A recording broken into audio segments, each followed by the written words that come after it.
Once a Fulbrighter, always a Fulbrighter.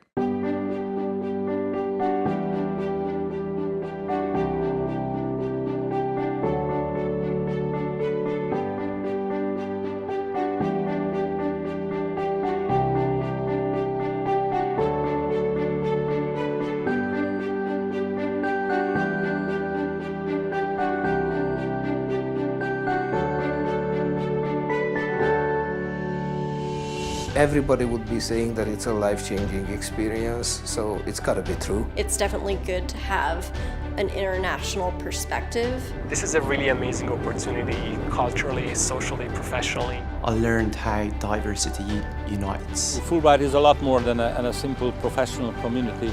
It's also a way of life. I think it's a fantastic opportunity to grow. It's the most prestigious grant you can apply for once you want to go to America.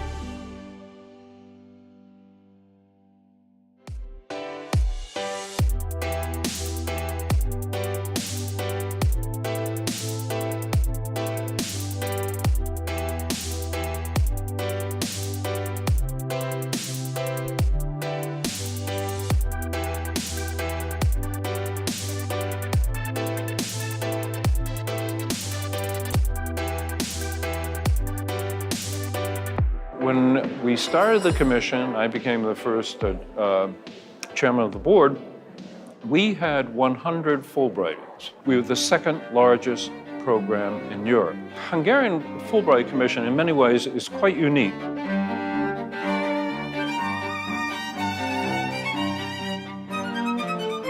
Fulbrighters played an important role in the transition period in Hungary, and if we look back, you can find lots of Fulbrighters among politicians, economic people.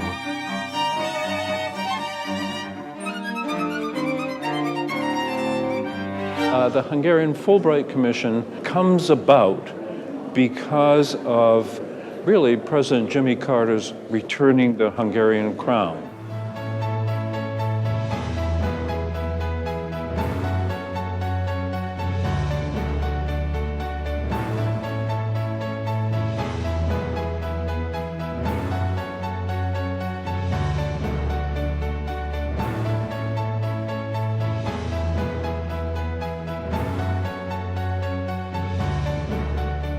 The next big phase, big change happened in '92 when we could become a commission country. So the Fulbright Commission in Hungary has been established in '92, January the 1st. And from that on, we are working as a commission country. I had the pleasure to be the first director of the commission.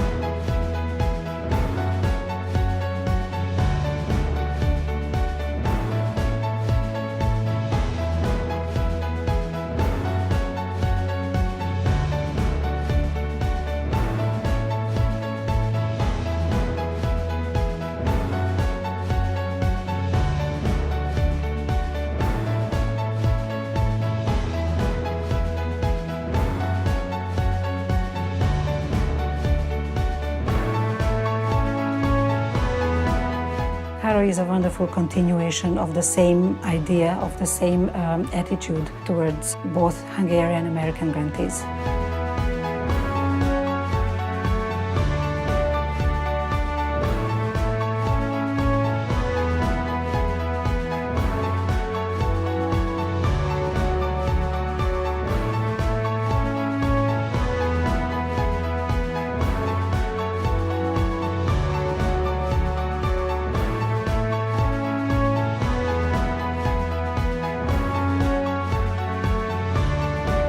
We look at them in terms of what kind of ambassador there would be in a cultural sense. We asked the question during the interview process, if you're invited to Thanksgiving dinner with your professor and you're there with people from 10 different other countries and you have 2 minutes to describe Hungary, your work, your culture, what would you say? Because these are real situations that these people will face, because they will all be invited to Thanksgiving parties, to Halloween parties, to other events on campus that are not professional, but rather they're personal.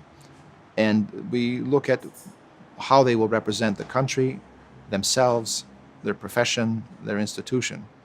And this is sort of an unwritten but very important part of the interview process. The Fulbright Scholarship and the studies that I had conducted in the United States with the help of Fulbright changed my life profoundly, both personally as well as professionally. Before I got the Fulbright, I was not sure what direction my career would take, and I think what the Fulbright did was give me an opportunity to refocus and reevaluate. Everybody has a different angle on everything, and that changed me a lot, both professionally and personally. Like to understand different views, to be open, very tolerant, and you can just learn so much things about life and how you think about things. Fulbright has really happened at a crux point in my life where I'm choosing what path I want to take, and I feel quite ready to move in that direction now. Walking through two different neighborhoods, a Chinese neighborhood and then a Mexican neighborhood, and then I took my 40 minutes long subway ride to Manhattan, and it was going through a number of different neighborhoods again, seeing people from 5 continents, speaking 10 languages, reading 5 different newspapers. So this is kind of the cultural experience that you don't really get anywhere else but in the US. You learn so much about yourself and your own culture and your own country and life when you live someplace else.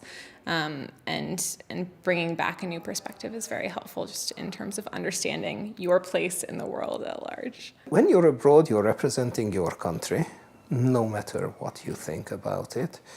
You are doing things you cannot do at home. And you learn a lot more about yourself than you could pretty much anywhere else. We encounter many, many young people as well as academic and other professionals. And sometimes we're constantly recruiting new applicants. So we sometimes see people advancing and maturing in their career, and once they reach a certain point, then they apply. So we do a lot of nurturing of young people. We do a lot of encouragement of more experienced people. That yes, you're good enough to apply and you should next year or the year beyond. We often have to say no. In fact, we say no more often than we say yes. And if we look at the Hungarian students or Hungarian scholar program, we usually have 5 to 6 times as many applicants as we have slots. And once we look at the short list that comes up after the interviews, we have to choose 1 out of 2.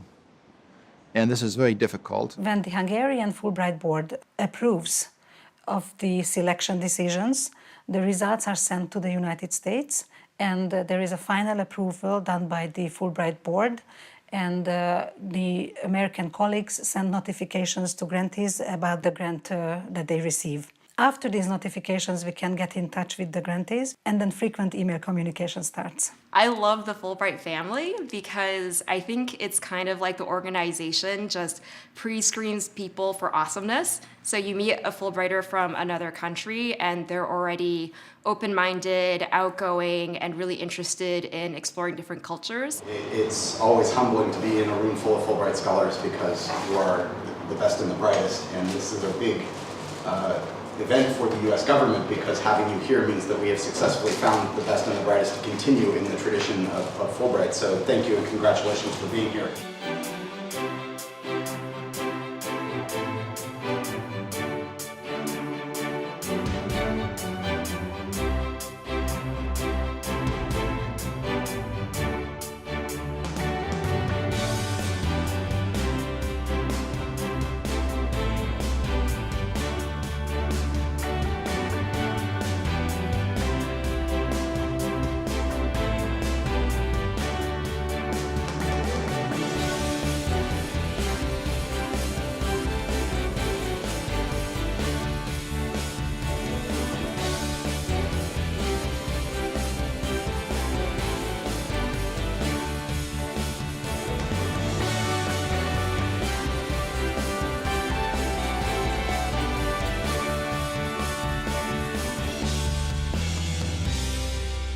The Hungarian Commission has a long tradition established by my predecessor, Huba Bruckner, which is to take care of the grantee from the minute they arrive to long after they leave the country. So we have a multi-day, a 3-day orientation for American grantees as they arrive. We talk about the history of Hungary, how to use the public transportation system. Basically, survival Hungarian is also taught to them. And then once we're through that, we go on monthly excursions in the city.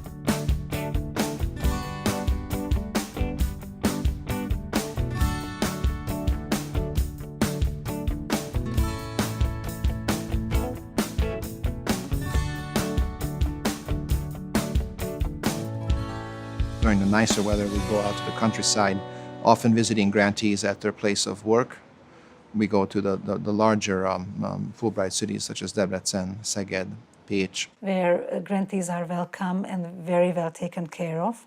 They have experience in how to host American Fulbrighters and always do a very good job about it.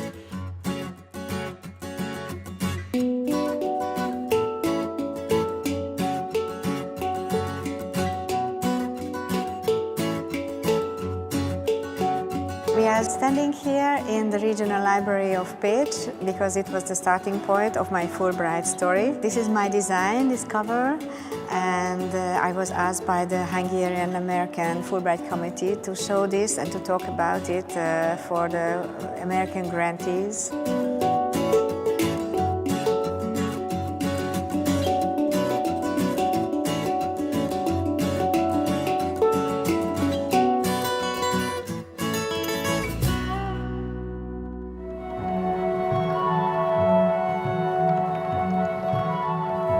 I was researching a Hungarian-born composer and organist who was living in upstate New York. I try to keep in touch with Fulbright as often I can. I enjoy and take part in Fulbright programs. We would like grantees to see other parts of the country and other universities or schools. And these trips are 2-day long, so we have an evening together and maybe some wine tasting.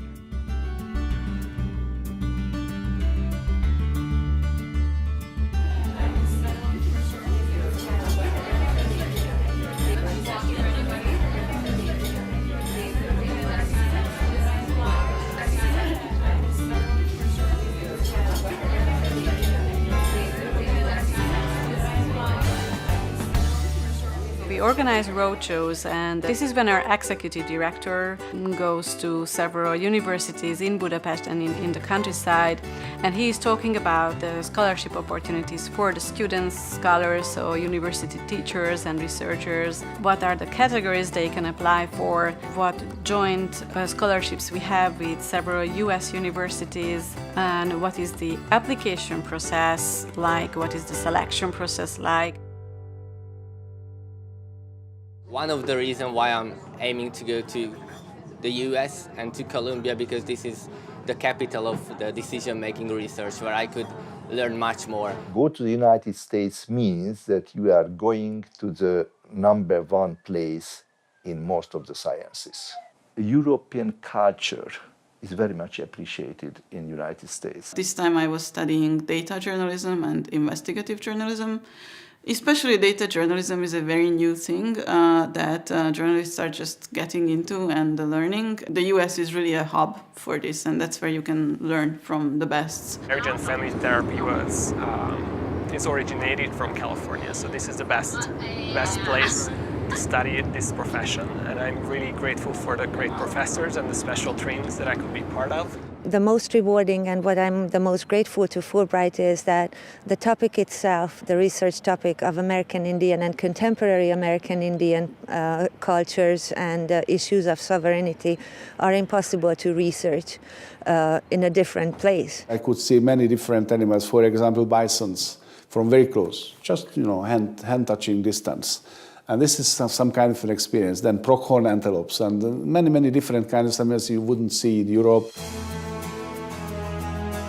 The United States, of course, has great assets in terms of research, in terms of its higher education, in terms of the library system and all the knowledge actually that has been accumulated in the tertiary education sector. Much more important to get engaged with another culture, and as long as that country is a country of immigrants from all around the world, so you can really learn about how different cultures can live together. traditionally a very good method of thinking about the science in the United States, which means that there is no only one narrow sense of the scientific activity. And if there is, for example, laboratory work, we need to understand not only the particular research activity, but also for the complexity of the background of the science. I love Budapest. It's a wonderful city. I've actually spent about 22 weeks here total. I mentioned that I'm here with Budapest Semesters in Mathematics. I've actually participated in that program twice before, and I couldn't stay away from Hungary. So here I am again to enjoy the culture, learn some mathematics. What I've enjoyed most of all about Hungary is just living here. To be able to experience the culture, to make good friends, to be able to just go out my door and to have, well, the whole city at my doorstep really.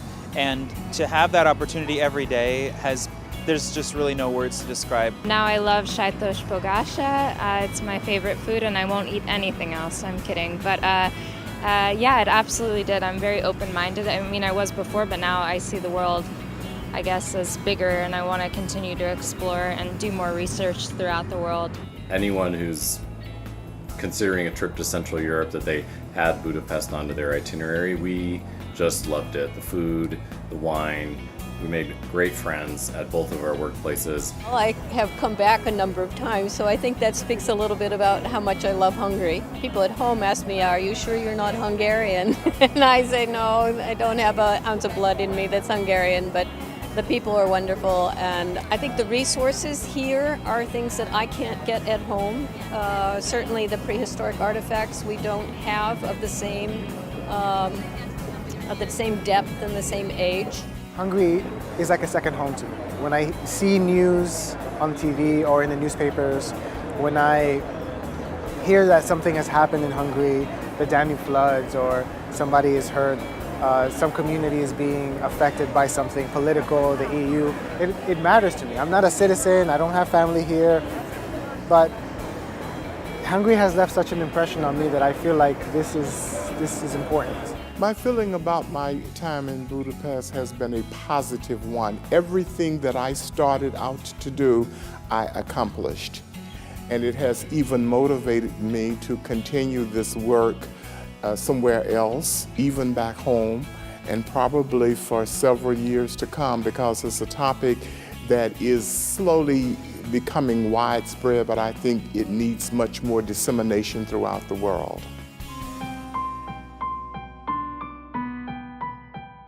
My mother's side of the family is Hungarian, and so I've been following my maternal grandmother's journey out of this country at the end of World War II, and working on a photographic project to sort of retrace her steps, start with that, and build a narrative from there. So my grandmother and her family left at the end of World War II in 1944, and they were refugees and eventually made it to Munich, Germany over the course of several years.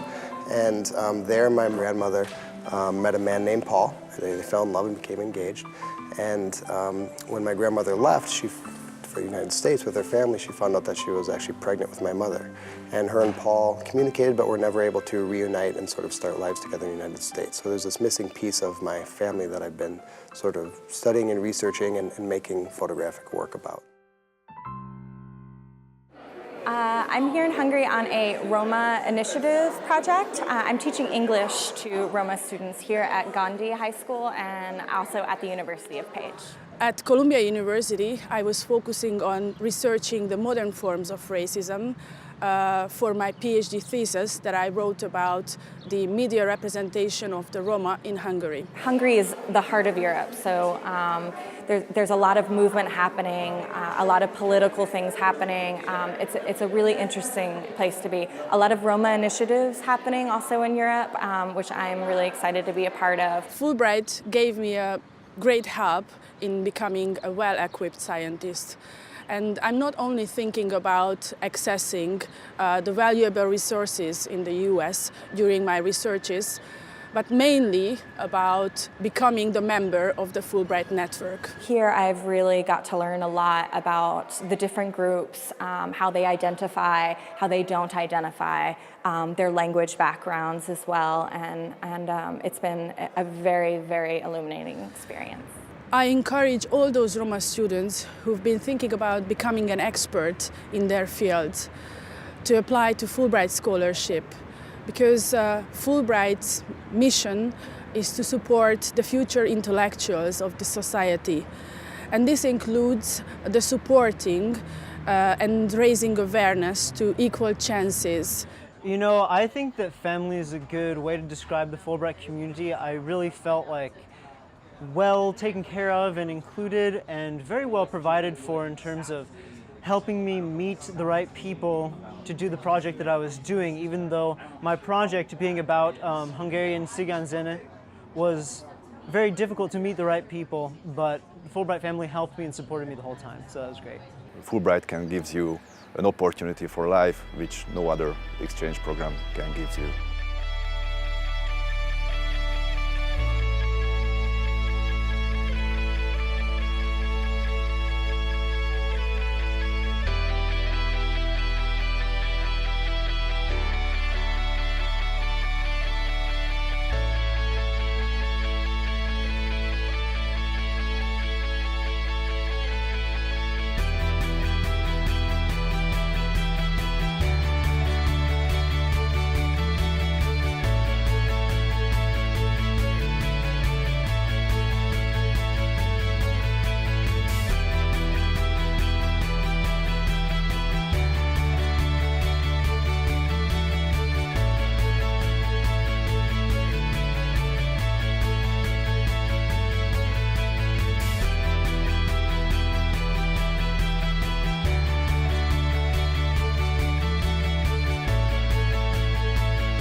I have interests pretty broadly in Hungarian history, so the sort of engagement that I've been able to have with Budapest, it's a city where the historical feeling is just so immediate.